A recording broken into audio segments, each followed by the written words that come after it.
अब आपका rational number के बाद जो टॉपिक आता है कि क्या क्या ऑपरेशन इसमें हम कर सकते हैं, क्या प्रॉपर्टी होती है रेशनल नंबर की। प्रॉपर्टीज आनी चाहिए। Property of rational number. Property of rational number. Rational number.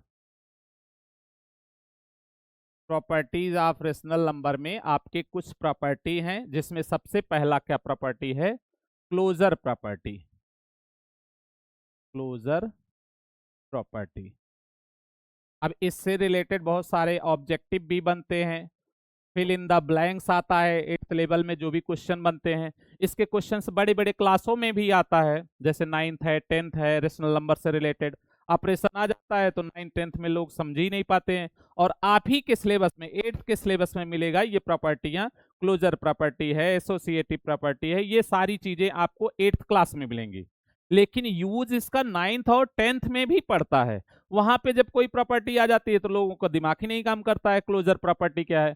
तो क्लोजर प्रॉपर्टी वो होता है if a by b is a rational number and c by d is a another rational number, then the sum of both is a rational number.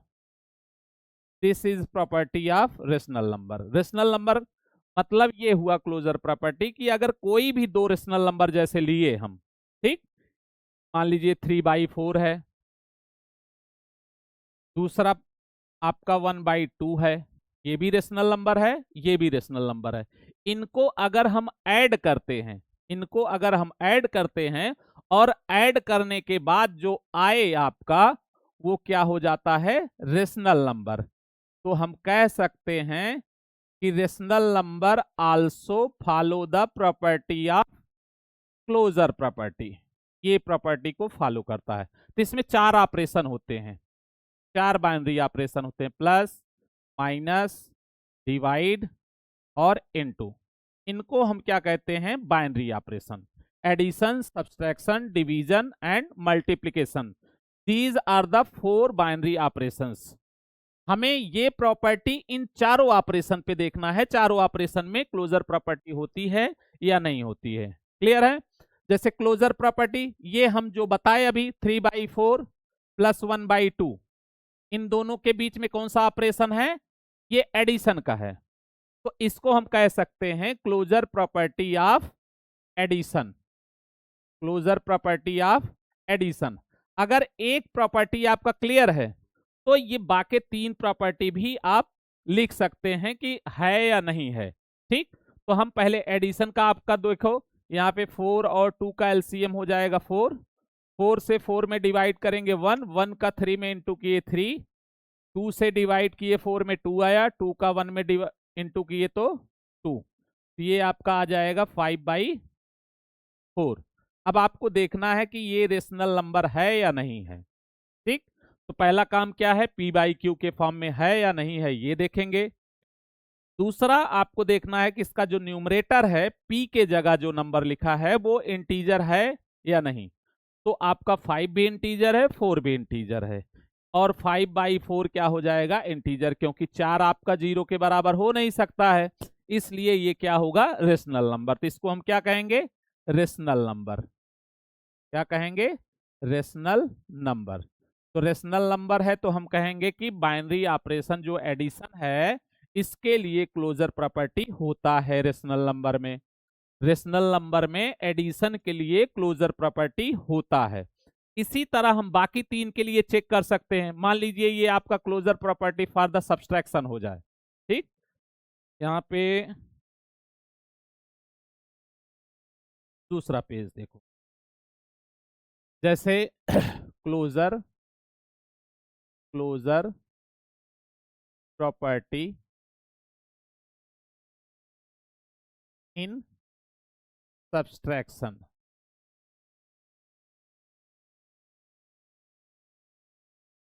Closure property in subtraction. Closure property है क्या? If we add the 2 rational number we get the rational number. If we subtract any one rational number from the another rational number, we get the rational number, then that is called the closure property. अगर हमको एक rational number से दूसरे rational number को घटाने पर, subtract करने पर रेशनल नंबर मिल जाता है, तो हम क्या कहेंगे कि सब्सट्रैक्शन में भी क्लोजर प्रॉपर्टी होती है। सपोज दैट एग्जांपल हमने लिया 7/5 -1/3। 5 और 3 का एलसीएम क्या हो जाएगा? 15। 5 से 15 में डिवाइड किए 3 का 7 में इंटू किए तो 21। 3 से 15 में डिवाइड किए तो 5 और 5 का 1 में इंटू किए तो 5 1 जा 5। 21 से 5 माइनस होगा तो कितना आ जाएगा? 16/15। अब ये आपका क्या है? इंटीजर है। इंटीजर है। ये क्या है? ये भी इंटीजर है। इंटीजर है। और ये डज नॉट इक्वल टू 0 भी है। That means 16/15 is in the form of p/q। p is a integer and q is a also integer। q does not equal to 0, that means this is a rational number। तो दो rational number का जब subtraction किए तो हमें क्या मिला? Rational number. तो हम कह सकते हैं closure property also follow by the binary operation subtraction. यानी सब्सट्रैक्शन में भी बाइनरी ऑपरेशन जो सब्सट्रैक्शन का है, ये भी क्लोजर प्रॉपर्टी को फॉलो करता है। क्लियर है? नेक्स्ट आपका जैसे डिवीजन के लिए देखना है। डिवीजन में, तो डिवीजन में ये एक रेशनल नंबर 5 है। अब आप कहेंगे कि ये तो p/q के फॉर्म में नहीं है। This can be written in the form of p/q। This is not p/q, but it can be written in the form of p/q by writing in the denominator is a 1।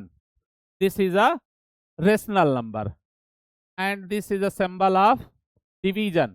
That means another binary operation। हमने आपसे discuss किया था कि 4 binary operation होते हैं। Addition होता है, subtraction होता है, और मल्टीप्लिकेशन होता है, और डिवीजन होता है। ये 4 बाइनरी ऑपरेशन होते हैं। तो तीसरा आपका क्या है? डिवीजन। इसको किसी भी रेशनल नंबर से डिवाइड करिए। मान लीजिए हमने ले लिया 7/8। अब इसको सिंप्लीफाई करो। अगर सिंप्लीफाई करने के बाद आपको रेशनल नंबर मिलता है तो हम कह देंगे कि डिवीजन में भी क्लोजर प्रॉपर्टी होता है। रेशनल नंबर के डिवीजन में भी क्लोजर प्रॉपर्टी होता है। तो सिंप्लीफाई करें। 5/1 को इनटू करें, ये वाला पलट जाएगा तो 8×5 = 40 और ये 7 40/7। ये भी p/q के फॉर्म में है। ये भी रेशनल नंबर है। सारा कंडीशन रेशनल नंबर का फॉलो कर रहा है। तो हम कह सकते हैं कि rational number also follow the closure property under the division. ठीक, ये आपका 3 हो गया, एडिशन के, सब्सट्रैक्शन का और डिवीजन का। तो जो भी प्रॉपर्टियां होंगी चारों बाइनरी ऑपरेशन में आपको देखना है, किसी में फॉलो करता है, किसी में नहीं करता है। ठीक, और नेक्स्ट आपका क्या है? मल्टीप्लिकेशन। मल्टीप्लिकेशन, तो मल्टीप्लिकेशन में 2/3 इंटू 4/5। ये सॉल्व करेंगे तो क्या आ जाएगा? 8/15। 8/15 is a rational number. Rational number. In this way we can say that rational number follow the closure property under the addition, subtraction, division and multiplication। All the 4 binaries are follow the closure property with rational number। Clear है? Next आपकी जो property आती है commutative property. Next property क्या है? Commutative. Commutative property under अब चारों यही शॉर्ट में आप समझ लीजिए। पहला आपका एडिशन में देख लीजिए, दूसरा सब्सट्रैक्शन में देख लीजिए,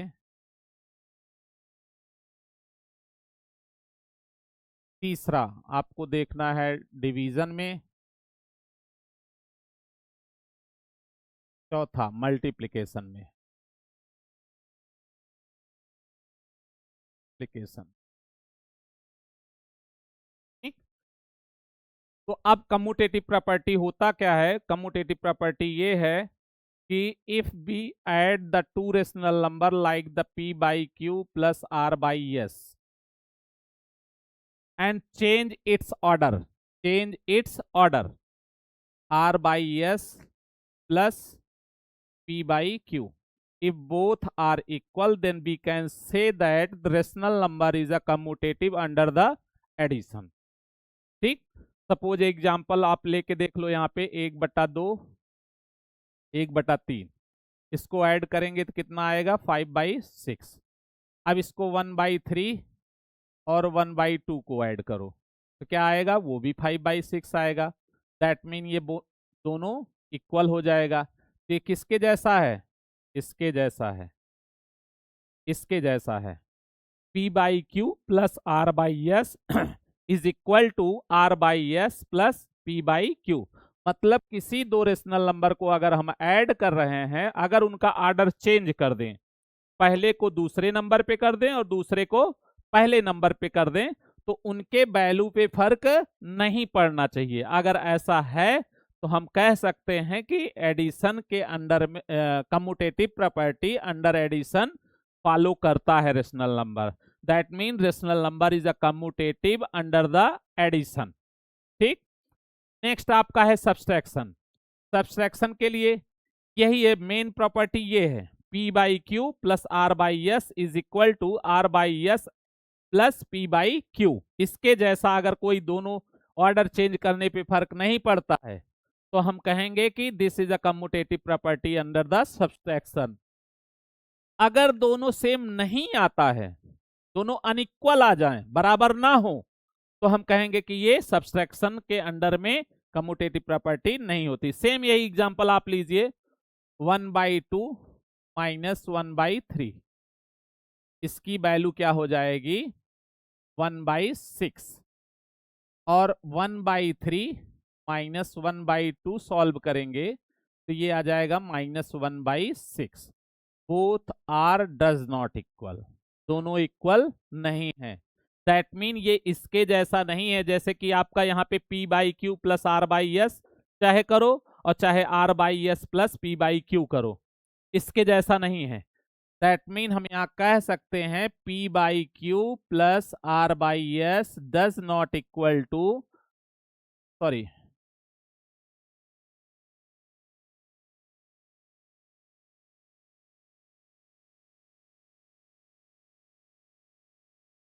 p by Q minus r by S does not equal to r by S minus p by Q. तो this is not commutative property under the subtraction. Next आपका क्या है? डिवीजन। 1/2 डिवाइड 1/3, ये सॉल्व करेंगे तो 1/2 into 3/1 is this equal to 3/2। 1/3 divide 1/2, 1/3 into 2/1, ये क्या आ जाएगा? 2/3। तो ये दोनों आपका क्या हुआ?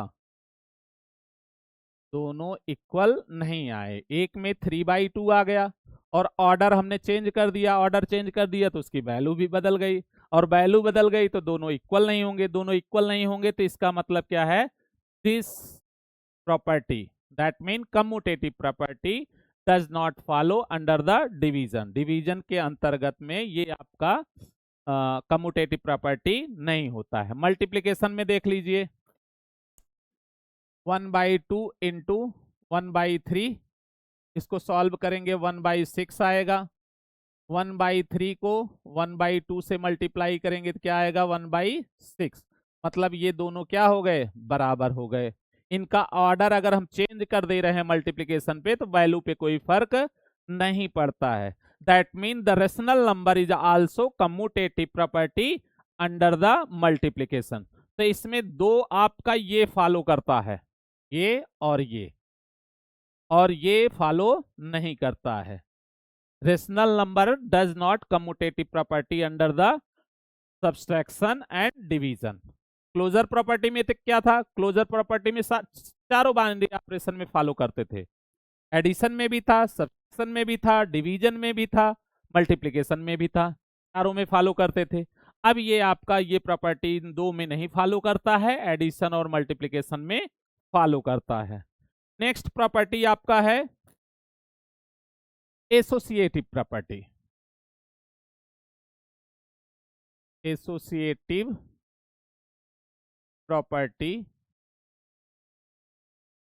प्रॉपर्टी अंडर किसके देखना है, एडिशन के, एडिशन, सब्सट्रैक्शन,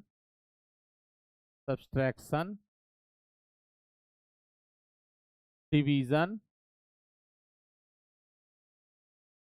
एंड मल्टीप्लिकेशन।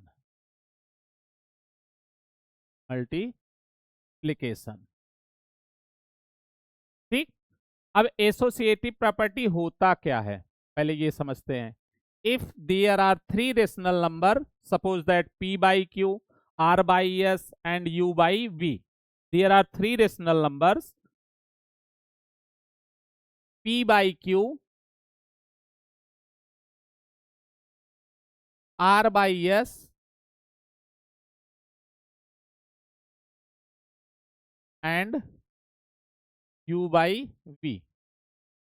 अगर इन तीनों में ये ऑपरेशन हो, और किस फॉर्म में होने चाहिए, जैसे p by q plus r by s plus u by v is equal to p by q plus r by s plus u by v, इस फॉर्म में हो। यानी पहले ब्रैकेट ना लगा हो, आखिरी दोनों एक ब्रैकेट में हो, और फिर उसके बाद क्या करना है, पहले दोनों को एक ब्रैकेट में बंद कर देना है। अगर इसको फॉलो करता है, इस कंडीशन को फॉलो करता है, then we can say that rational number is also associative property under the addition.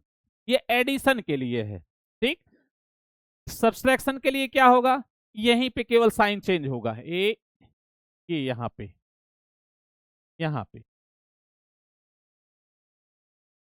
ये जहां पे हमने रेड कलर से किया है।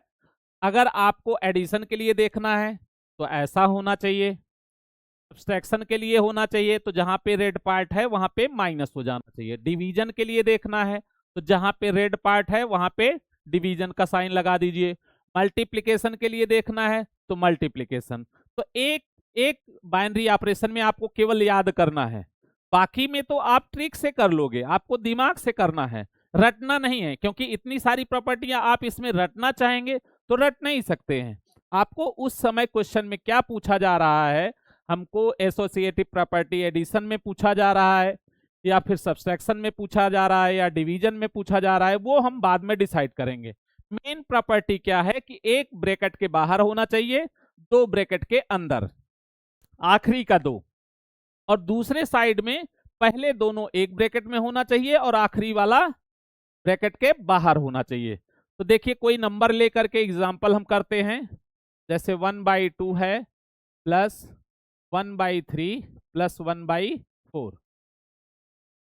इसको जब हम सॉल्व करेंगे, बोडोमास कहता है पहले ब्रैकेट के अंदर सॉल्व करिए, तो हम सॉल्व किसको करेंगे, 1/3 प्लस 1/4 को। इसको सॉल्व करेंगे तो ये 7/12 आ जाएगा। अब 1/2 को 7/12 में ऐड करेंगे तो ये हो जाएगा 13/24। 2 और 12 का एलसीएम 24 हुआ, 2 से इसमें डिवाइड किए 24 में, तो कितना आया, सॉरी यहाँ थोड़ा सा मिस्टेक हो गया, एलसीएम जो हो जाएगा 2 और 12 का 12 हो जाएगा। 2 से डिवाइड किए 12 में तो 6 आया, 12 से 12 में डिवाइड करेंगे तो 1 का 7 में इंटू किए तो ये कितना आ गया, 13/12। ये आपका क्या है, ये लेफ्ट हैंड साइड है, this is a left hand side, यहाँ पे this is a LHS and this is a RHS। बाएं साइड में जो होता है लेफ्ट हैंड साइड होता है, दाहिने साइड में जो होता है उसको राइट हैंड साइड कहते हैं। अब RHS की वैल्यू निकालिए। RHS की वैल्यू अगर हम निकालते हैं, RHS, तो RHS कैसा होना चाहिए? ऐसा होना चाहिए, पहले दो के बीच में ब्रैकेट लगा हो और आखिरी वाला ब्रैकेट के बाहर हो। तो यहाँ पे 1/2 प्लस 1/3 एक ब्रैकेट में, प्लस 1/4 बाहर। इसको सॉल्व करें तो इसमें ब्रैकेट के अंदर पहले सॉल्व करेंगे तो ये कितना हो जाएगा 5/6 और ये हो जाएगा 1/4 और यहाँ 6 और 4 का एलसीएम क्या हो जाएगा 12। 6 से डिवाइड किए 2, 2 5 जा 10 प्लस 4 से डिवाइड किए 3, 3 1 जा 3, ये कितना आ गया 13/12। यहाँ पे ये भी आया है 13/12, ये भी आया है 13/12, दोनों वैल्यू क्या हैं? सेम है। तो हम कह सकते हैं कि एसोसिएटिव प्रॉपर्टी रेशनल नंबर के लिए अंडर एडिशन सही होता है। ये दोनों वैल्यू क्या हैं? Equal. That mean rational number follow the associative property under the addition. इसी तरह हम इसमें भी देखेंगे, सब्सट्रैक्शन में देखेंगे, डिवीजन में देखेंगे, मल्टीप्लिकेशन में।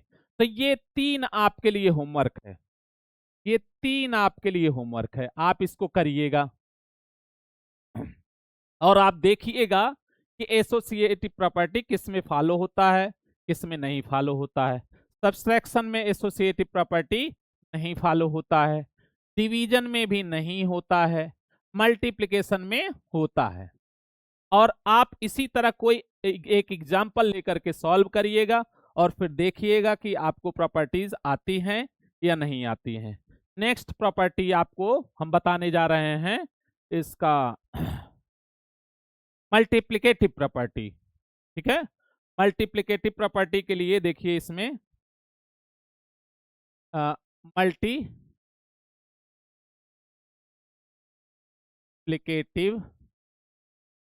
आइडेंटिटी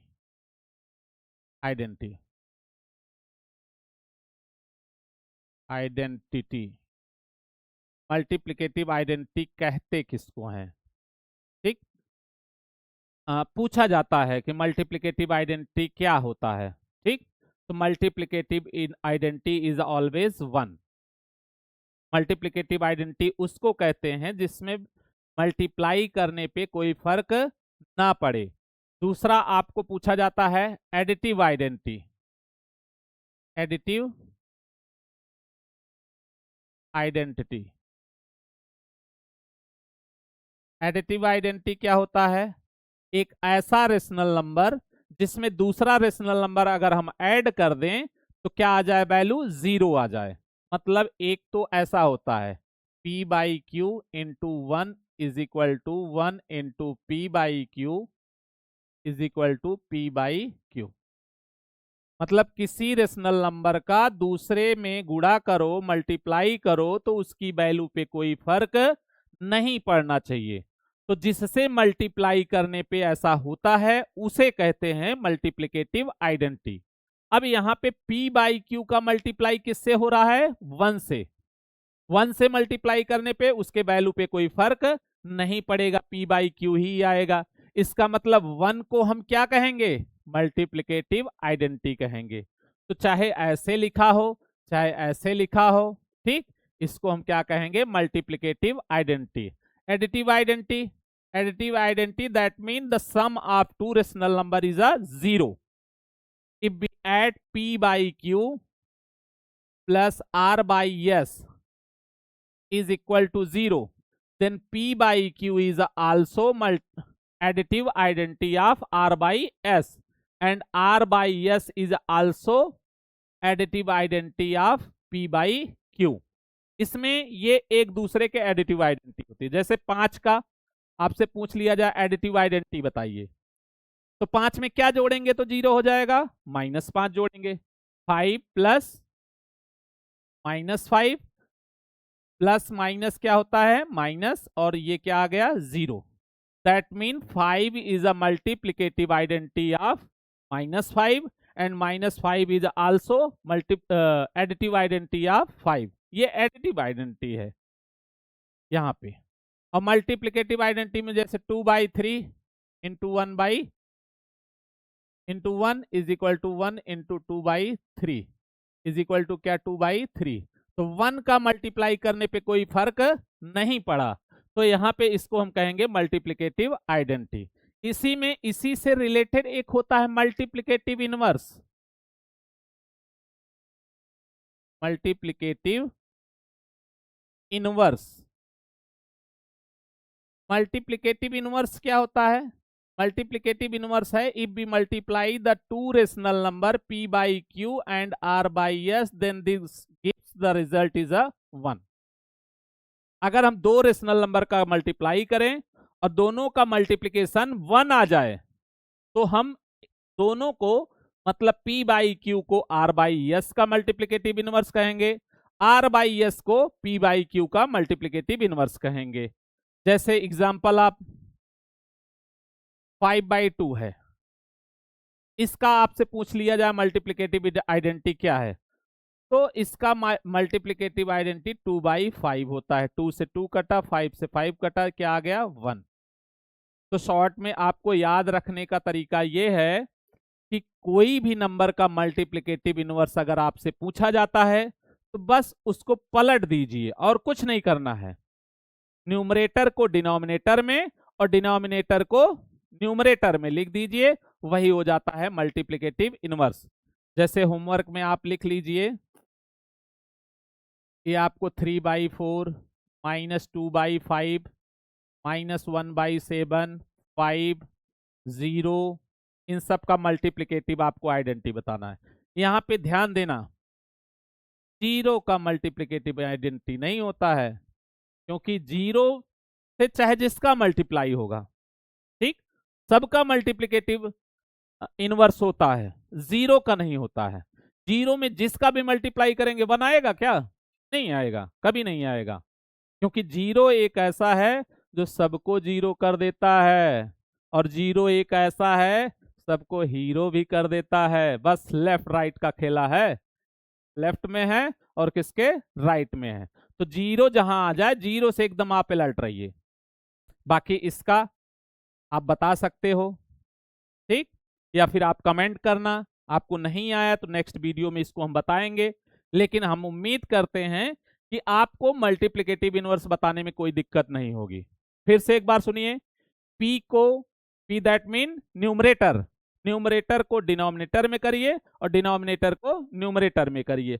और यहाँ पे एडिटिव इनवर्स अगर पूछा जाता है, एडिटिव इनवर्स या एडिटिव आइडेंटिटी है, ध्यान रखना ये एडिटिव आइडेंटिटी है। एडिटिव इनवर्स किसको बोलते हैं?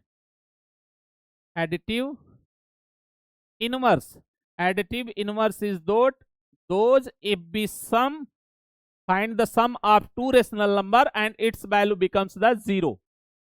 अगर दो को जोड़े और 0 हो जाए, अगर जैसे मान लीजिए यहाँ 3/4 का मल्टीप्लिकेटिव एडिटिव इनवर्स पूछ लिया जाए, तो 3/5 का एडिटिव इनवर्स क्या हो जाएगा? केवल साइन चेंज कर दीजिए, प्लस है तो माइनस और माइनस है तो प्लस, तो इसका एडिटिव इनवर्स क्या होगा? -3/5। तो आज के लिए बस इतना है, आपका ये प्रॉपर्टी क्लियर हो गया। कल हम कुछ इंपॉर्टेंट सवाल कराएंगे जो आपके परीक्षाओं में पूछे भी जाते हैं। अक्सर आप पूछा जाता है मल्टीप्लिकेटिव इनवर्स क्या है, एडिटिव इनवर्स क्या है, या एसोसिएटिव प्रॉपर्टी वगैरह से पूछ लिया जाता है, कि फिल इन द ब्लैंक्स में पूछ लिया जाता है, ऑब्जेक्टिव भी पूछ लिया जाता है, ठीक है। तो हाँ, और इसके पहले ये ध्यान रखना, हम तभी मिलेंगे जब आप हमारे चैनल को सब्सक्राइब करेंगे, लाइक करेंगे, शेयर करेंगे। प्रयास ये करिए कि इसी मंथ हमारा मैक्सिमम सब्सक्रिप्शन हो जाए। सब्सक्रिप्शन अच्छा रहेगा, मे बी हम आपको लाइव भी मिल सकते हैं, आपको फ्री में घर बैठे इंपॉर्टेंट मैथ्स मिलेंगे, साइंस मिलेंगे, तमाम वीडियो आपको मिलते रहेंगे फ्री में, कोई पैसा नहीं है। आराम से घर पे बैठिए, ना आपको बाहर जाना है, ना कहीं किसी को ढूंढना है।